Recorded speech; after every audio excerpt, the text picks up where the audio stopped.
We kicked off our series, Relationship Goals, last week, and it was an awesome start to our series. We talked about communication, and if it's your first time or maybe you missed last week, I wanted to let you know that you can catch up on missed sermons, missed series by going to our website, kairos.church. We have a link there that says watch or listen. You can listen on iTunes if you do that, if you follow podcasts and stuff like that. Or you can go to our YouTube channel. It has last week's sermon on there and then the last couple of series that we did. So if you ever miss, go check it out and you can get caught up on what we're doing and stay in the loop with everything that's going on during a series. Each week during this series, what we're doing is we're coming together as a church and we're looking at a goal that we can strive after in our relationships, that each of us can go after. Last week, our goal was to fight for healthy communication in our relationships. And as Josh was up here and he was sharing that we had a lot of people really begin to fight for that and set goals for that. And so what we would challenge you to do is each week is, go back to our relationship board.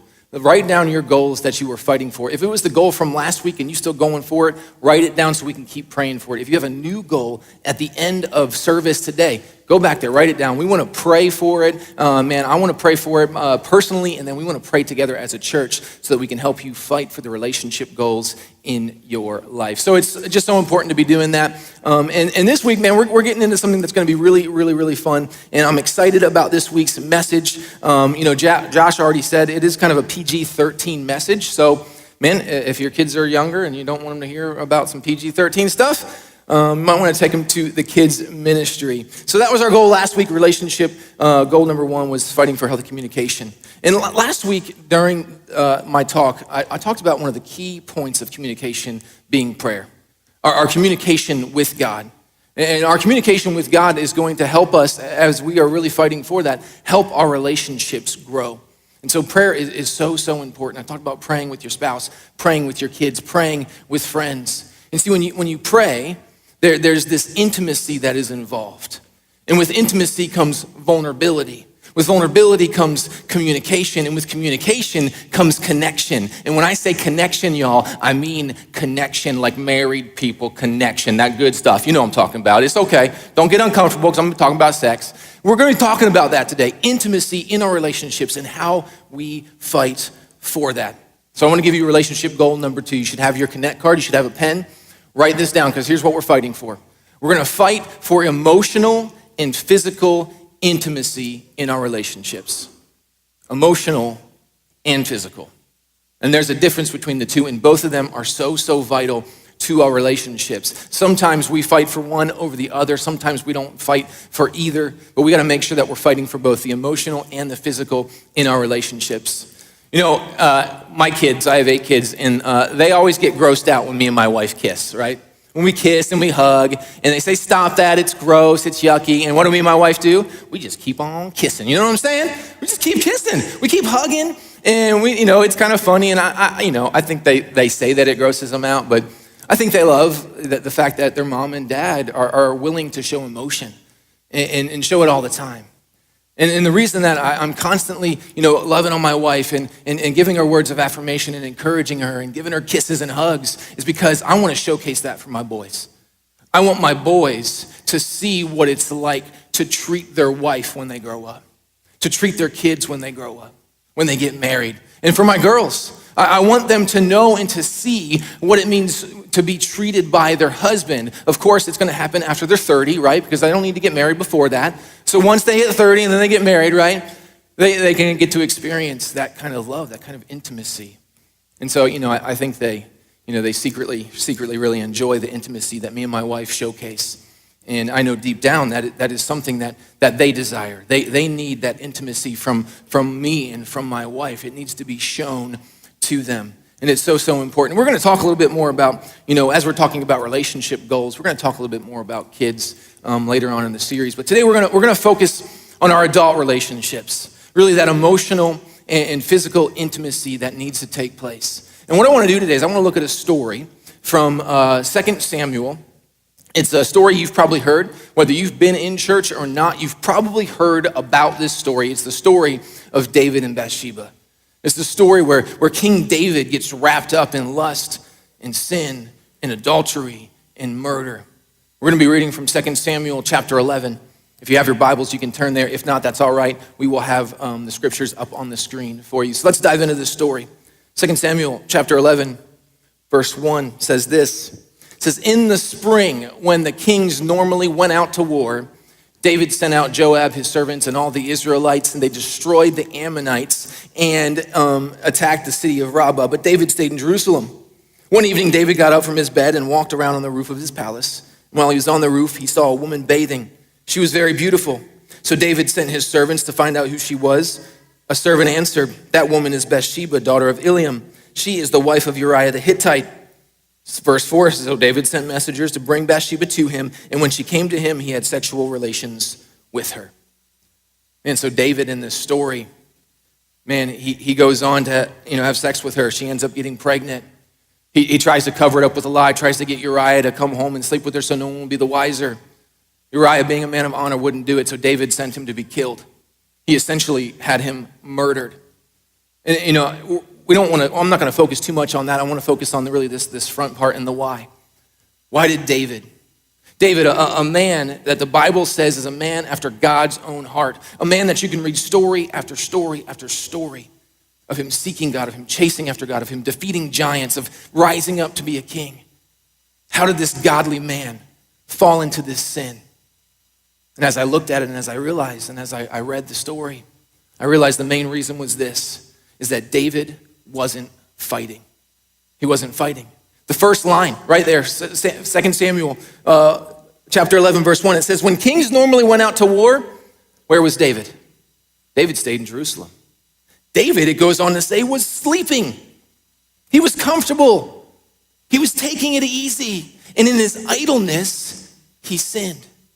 He fell into this sin. And David wasn't fighting for his kingdom. The kingdom that he waited so long to step into, the kingdom that he fought for. When David was young, he fought after so many things and God blessed him in that. But now he's not fighting and he's falling into sin. And so men, I would ask you today, are you fighting for the kingdom that God gave to you? And when I say kingdom, I mean your wife. I mean your kids. I mean your family. You have been put in charge. You have been made responsible for the spiritual, emotional well-being of your family. Are you fighting for your kingdom or are you failing them? Are you fighting for your kingdom or are you falling into sin and temptation?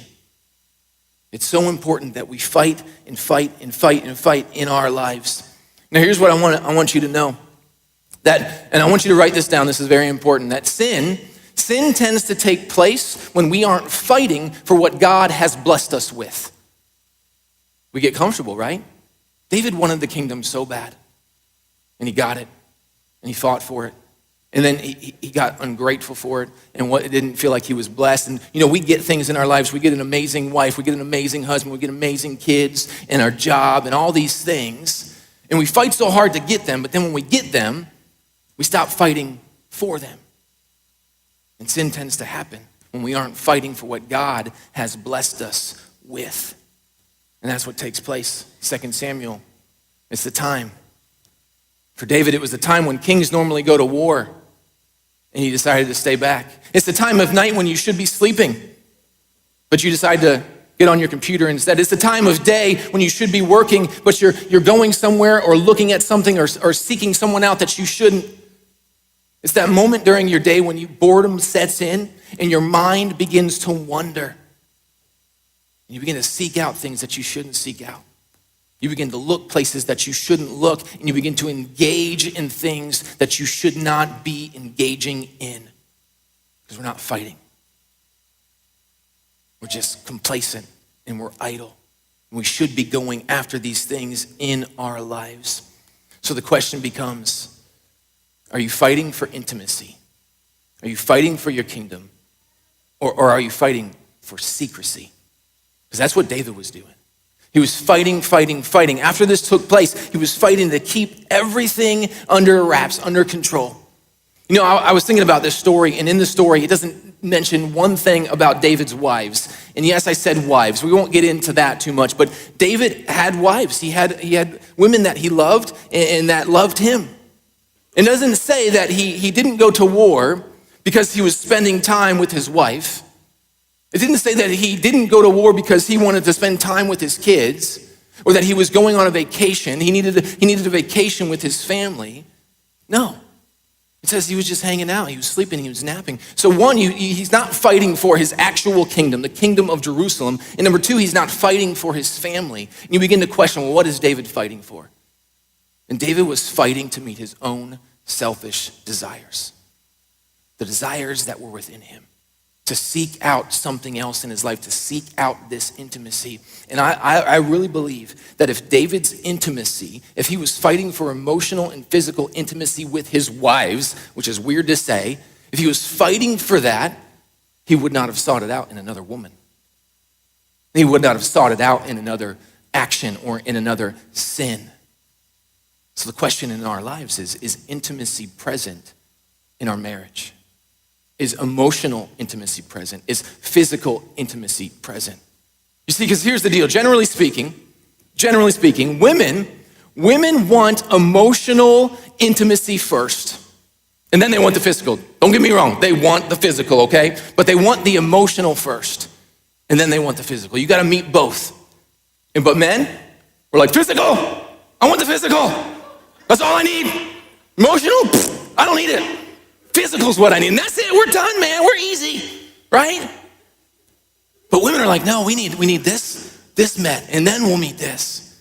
And see, what happens is you've really got to balance this and be very careful about this, because when men are fighting for only physical and women are only fighting for emotional, you never come into the place where you can come together like you're supposed to.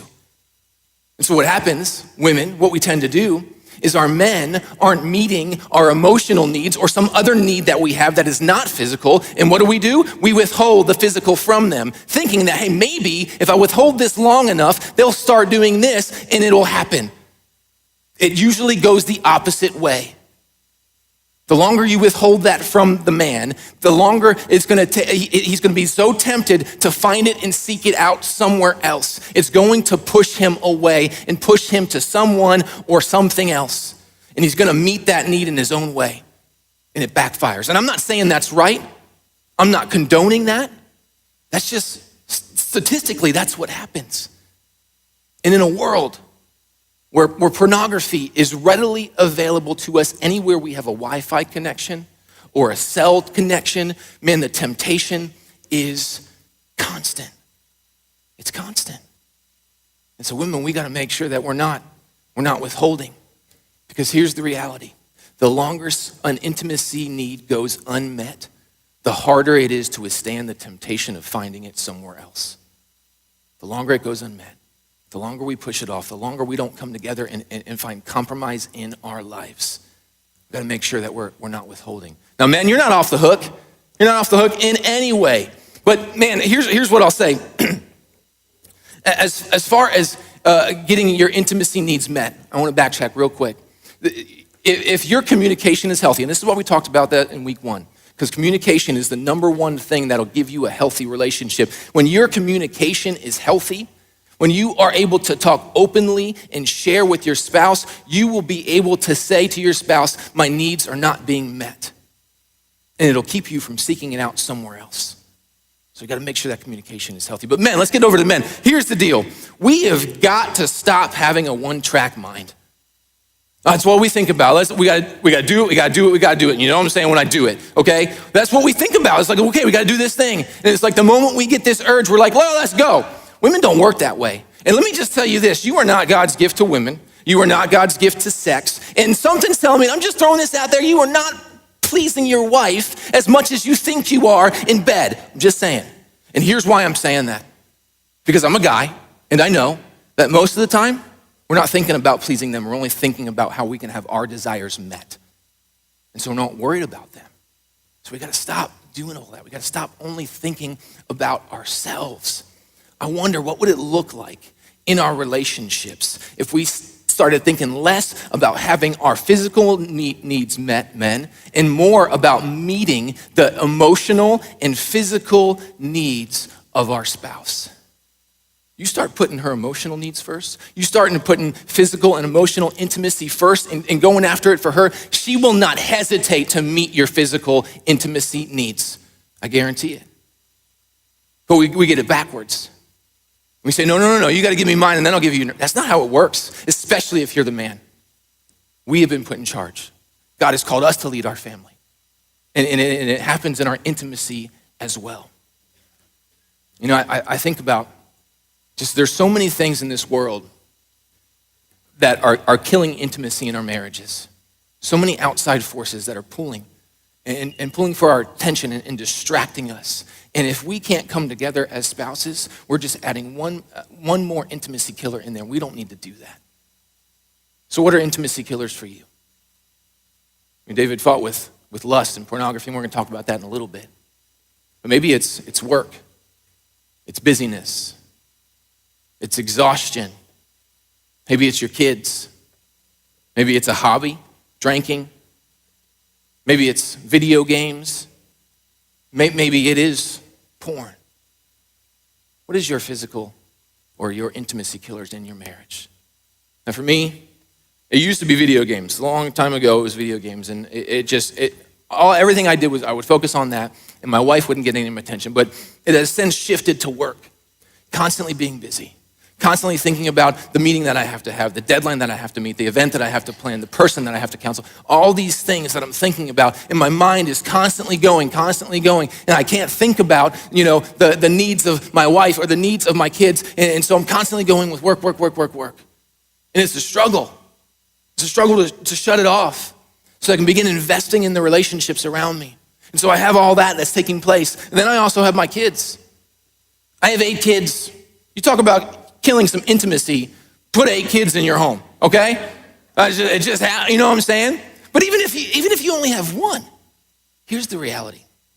Your kids could be draining and killing your intimacy without you even knowing it. Because we get into routine. And we want to make sure that they're happy and they're taken care of. And, this is what it looks like for me and my wife. Well, me first, and I'll talk about my wife. But so I'll do the work.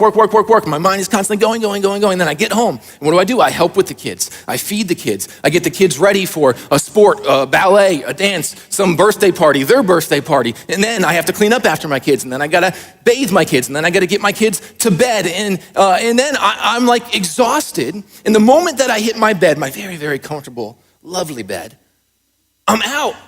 Like it's 2 seconds later, I'm just like, and there's no time for intimacy. I'm not thinking about anything. I'm just exhausted. And it's the same is true for my wife. Because we're a team with 8 kids. You can't have one person doing all the work. We're a team, and so we're both exhausted. But what we've realized is that we have to fight for intimacy all day long. It can't just be something that says, hey, it'll wait for the end of the day. No, we fight all day long. We do a little bit there, a little bit here, a little bit there. And then finally, there's this moment when the stars are perfectly aligned that we get to come together and do what married people do. You know what I'm saying? It's amazing. But we have to fight for it. You gotta fight for that emotional intimacy. You gotta fight for the physical intimacy. And sometimes the physical doesn't always need to lead to sexual. Well, let's let you process that one for a little bit.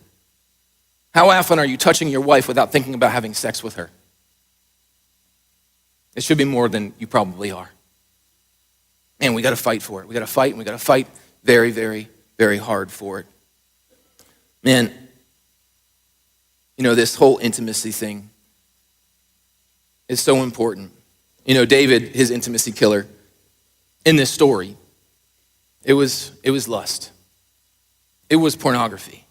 I'm going to talk a little bit about pornography in biblical times.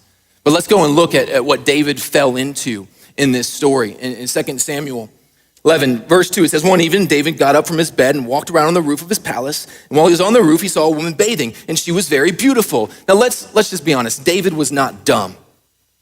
David was a very, very smart man. He knew what he was doing. He knew, and I believe with just who he is and what he could do, and he's the king, y'all, he can do whatever he wants. Something tells me that he often went up on the rooftop at a certain time of day. It was www.rooftopbathing.com. That's what David logged into frequently. That was his internet. Don't think for 1 minute that the men in biblical times did not struggle with pornography just as much as we did. It was just a little bit different. And he logged into this thing. See, the reason I was doing some research on this, and about like, why is he on the rooftop and why is this woman bathing out in the open, right? You see, culturally speaking, this is the time of day when women would go to bathe. And guess what, ladies? They didn't have a nice shower or a bathtub or a door to close or a curtain to pull over them. Here's what they had. They had this private well in an open courtyard somewhere within their home, somewhere within their palace. And I believe, because of what I've seen and what I've read, is that, man, Bathsheba was in close proximity to David because Uriah, her husband, was a high-ranking officer in the army. Her grandfather was an advisor to the king. They were close. David knew it. And I have this assumption that this isn't the first time that David logged on to rooftopbathing.com. And maybe this was the first time he acted on it. Maybe the first time it was an accident, right? And it caught his eye, and you know what? He was strong and he kept going. But then it happened again. And the longer it happened, the harder it was to withstand, and he finally gave in to the temptation and entered into the sin. David, a godly man. Even godly men struggle with sin and temptation, even lust, even pornography. And here's the deal. We go back to what he should have been doing. He should have been fighting. He should have been with his men fighting for his kingdom, or spending time with his wife and with his kids, but he wasn't. He wasn't doing what he was supposed to. And if we were doing the things that we ought instead of the things that we should not, we would not get caught up in sin. It's a bit of a mouthful. If we were doing the things that we ought instead of the things that we should not, we would not get caught up in sin. But that is right where David found himself. He's caught up in sin. And then he was caught up in lies. But this lust, for David, maybe he thought it wasn't as big of a problem as it was. Can I just tell you, your lust problem is probably a lot bigger than you think, and it's destroying relationships a lot more than you think. Porn kills love. Porn kills intimacy. I was reading this article. I want to share it with you. Here's what it says in the article. It says, porn is just as addictive as heroin and cocaine. It spikes dopamine levels with the same ferocity as any narcotic. And while it promises sexual virility and freedom, it delivers sexual chains and frustration. Doctors are prescribing Viagra to guys in their 20s with a history of porn use because they have trained their brain to be satisfied by pixels over people. They're finding their satisfaction in what they're viewing instead of fighting for the relationships in their life. Another survey that was conducted by the Barna Group found that approximately 2/3, y'all, 64% of U.S. men view pornography at least once a month. 64% view pornography. Pornography is a drug. And pornography is a horrible substitute to emotional and physical intimacy in your life. David knew. David knew what he was doing. You know what you're doing.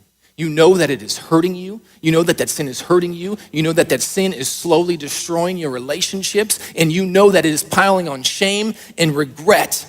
And the weight of it is carrying you and pushing you down.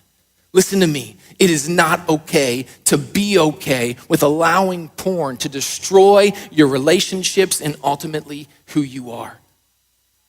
It's not okay. We need to start fighting. We need to start fighting for our relationships, fighting the intimacy killers that we are facing. And when I say fight, I mean we need to get on the offensive. See, a lot of times we're like, okay, well, I'll stop looking at porn. I'll stop sinning in this way. But see, it's not just about going on the defenses. I think we owe our relationships a little bit more than just being reactive to the sins that we're committing. No, we need to start being proactive.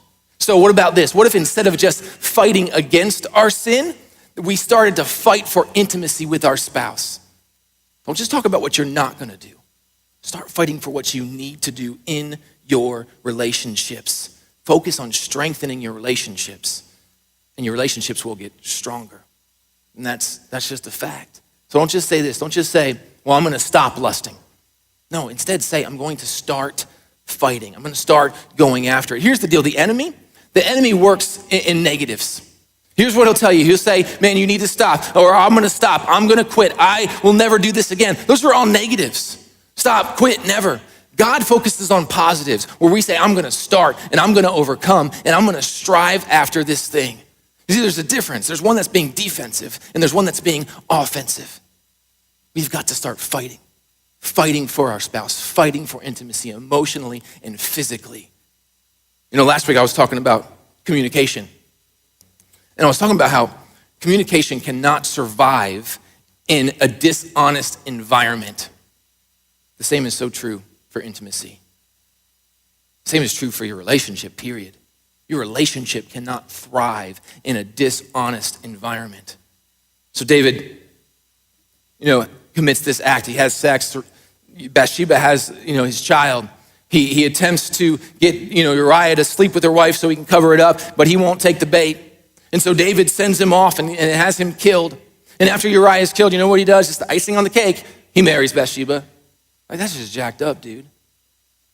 And he's like, okay, I've done it. I've successfully covered up my sin. Everything's going to be great and wonderful. No one's going to be the wiser. Let me just tell you this. You will never be able to cover up your sin. You can hide it for a while. You can keep it secret for a while, but it will be brought into the light. That's what Luke chapter 12, verse 2 says. It says, everything that is hidden will be shown, and everything that is secret will be made known. You may have been able to hold on to a secret, but I can just tell you this.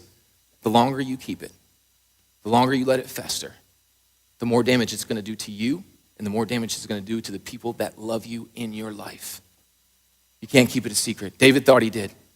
You jump over to the next chapter, you find out really quick that that's not the case, because Nathan the prophet showed up and called him out on his crap and says, I know what you did, and here are the consequences. Here's what it says. And David in this moment, and this is the best thing that he did for his relationship, not only with his family, but for his relationship with God as well. And it's to confess what he had done. 2 Samuel says this, chapter 12, verse 13. Then David said to Nathan, I have sinned against the Lord. He's admitting what he did instead of trying to hide it and cover it up. And Nathan answered, then the Lord has taken away your sin. There were still consequences.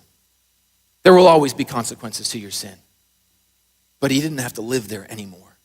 You see, the first step to get to fighting, to get intimacy back in your marriage is confession. Confession. And owning up to what you've done. Stop trying to hide it. Stop trying to keep it secret. The enemy works best when he can keep you in isolation. You want to break free from the sin that has got you in bondage? Tell somebody. Tell a friend. Man, tell your parents, tell your wife, tell me. The moment you tell somebody, we will be freed from it.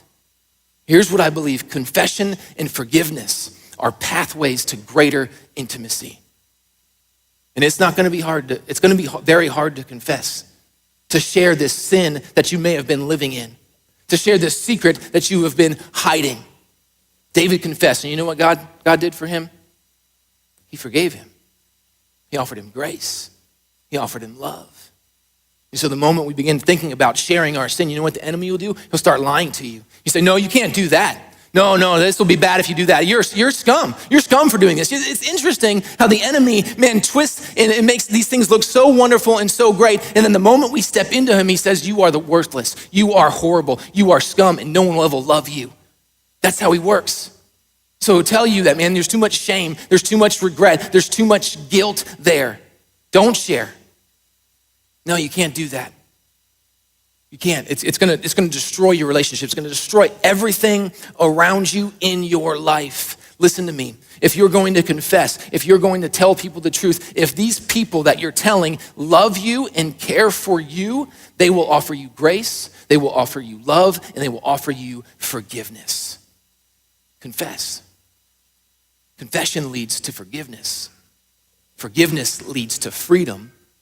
And in freedom, we can fight for our relationships.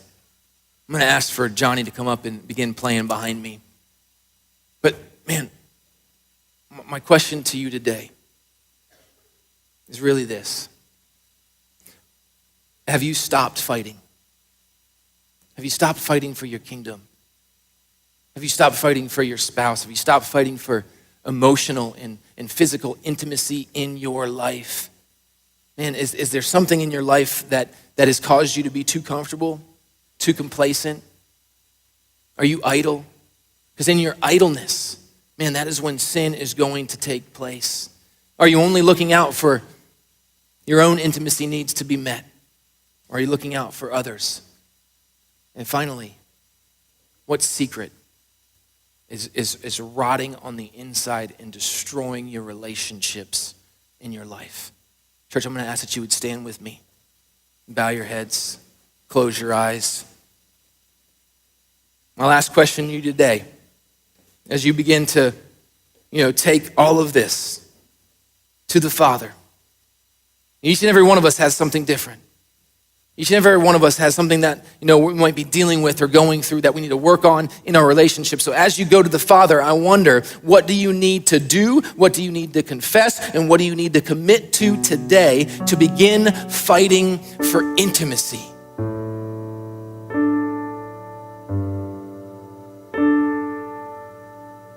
The enemy wants to destroy your relationships.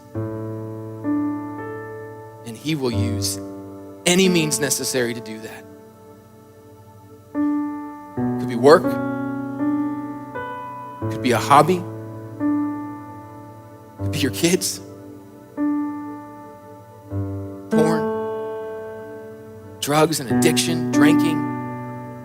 He can even use your friends to destroy your relationship with your spouse. And I think we really need to begin to change our mentality and not just begin to say, okay, well, I'm going to stop doing this and stop doing this. No, we got to start fighting for our kingdom, fighting for our wives, fighting for our kids. They need us.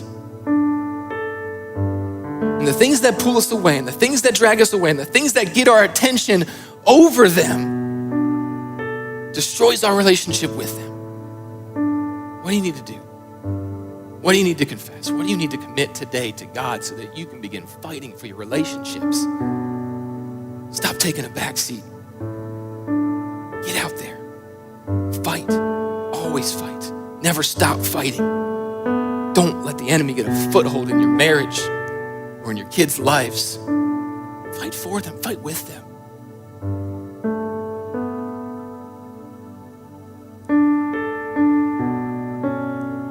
God, in this place right now, I sense a weight. A weight on a marriage that is on the brink of destruction. I sense that lust and pornography is the grip on so many men.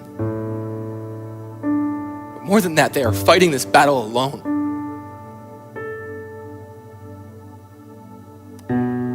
God, I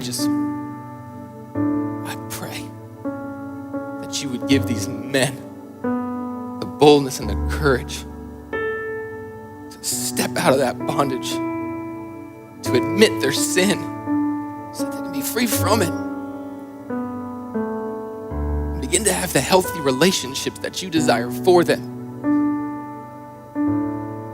God, they need to start fighting.